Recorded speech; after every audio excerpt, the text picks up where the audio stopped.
Good evening. This is City News at 11. We start with a fast-moving wildfire in the southern interior that has caused a number of evacuation orders over a widespread area and forced the closure of Highway 97. The White Rock Lake fire is burning in an area between Kamloops and Vernon, near Monty Lake and the neighboring Paxton Valley. It was last estimated to be 32,500 hectares and is burning out of control.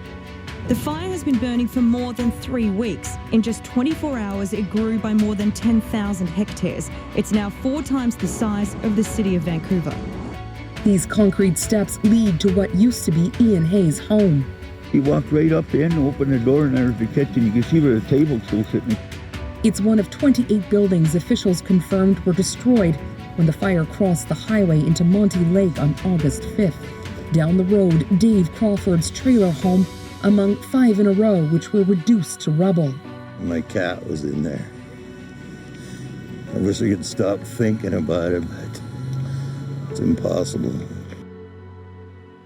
Now, some evacuees say they watched their homes go up in flames as they tried to escape.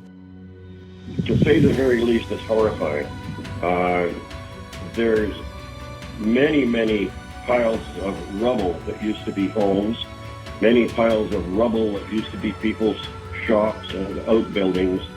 I was talking to someone working on the hydro reconstruction, and he said that all the day before, every once in a while, you'd hear a shot ring out, and every one of those shots was a rancher walking through the smoldering forest there, rangeland, and shooting a cow, because the cows would be alive. They would have escaped the fire in that sense, but their feet burned off. It's horrifying. It's gut-wrenching. Some houses in the area were spared, and according to Gillis, the ones that survived appeared to be equipped with sprinklers, put there by residents who hoped to save their properties.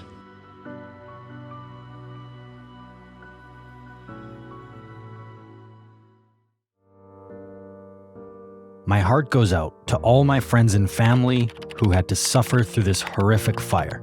It's hard to believe this is even real. This is a tragic occurrence, but I am relieved to hear everyone made it out okay.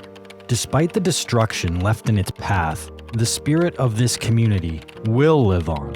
It's not the houses, land, or personal belongings that make it such a special place. It's the people. I may have left, but Monty Lake will always be my home. I can't imagine what you all must be going through right now. Stay strong. As our province burns, it is more important than ever that we all stay together and support each other. I love you all. I posted these heartfelt words on August 6th, 2021, the day after Monty Lake was ravaged by an 83,000 hectare wildfire. Many friends and family members' homes were destroyed. Residents fled for their lives as they evaded the inferno. Other brave heroes stayed to help fight the fire, saving many people's livelihoods. I shudder to think of what they endured over the days and weeks before, during, and after. Watching all of this unfold was heartbreaking.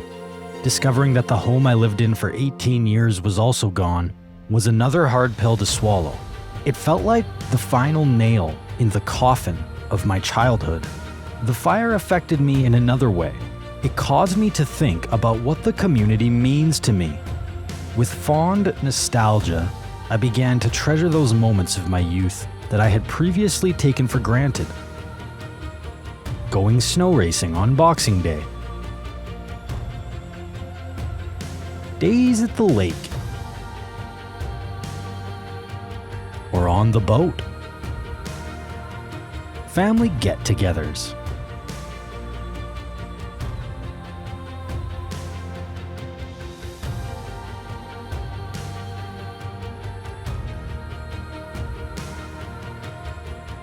Birthday parties.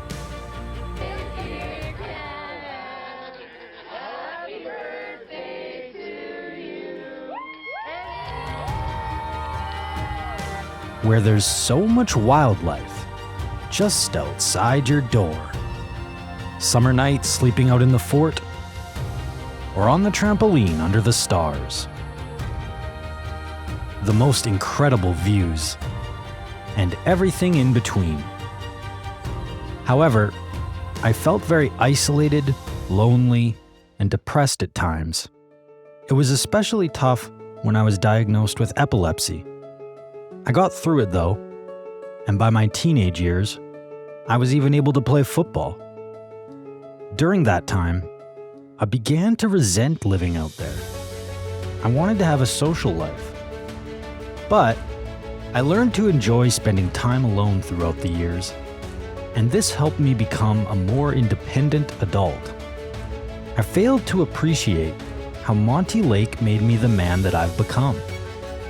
The small town values instilled in me at an early age have guided me throughout my entire life. Treating everyone with respect, working hard, caring about the needs of the community, and prioritizing family. This moral compass encapsulates what's important to me. It dictates who I am and what kind of person I want to be remembered as. Without it, I wouldn't be the same Bryce today.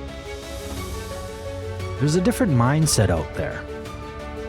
A real community vibe where everybody knows everybody and is willing to lend a helping hand. When the fire swept through Monty Lake, the people never gave up. They worked together and supported each other through thick and thin, even during the darkest times imaginable. As they rebuild what was lost, they've proved that no fire could take away the fighting spirit of the community. This same fighting spirit lives within me, but it had been sleeping for far too long. I had a wonderful childhood with a supportive family that allowed me to grow and develop on my own accord. No matter how strange my actions may have been, they let me be uniquely me. They've always believed in me, even when I didn't believe in myself. They pushed me and gave me the courage to follow my heart. They say every cloud has a silver lining. Before the fire, I was spinning my wheels and stuck in a rut. After it, I awoke from my stupor and took it as a sign. I needed to go back to school and chase my dreams. If I didn't, I'll be looking back on my life wondering what could have been.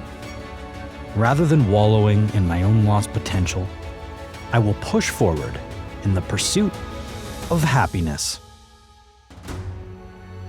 I'm driven by my future, but guided by my past.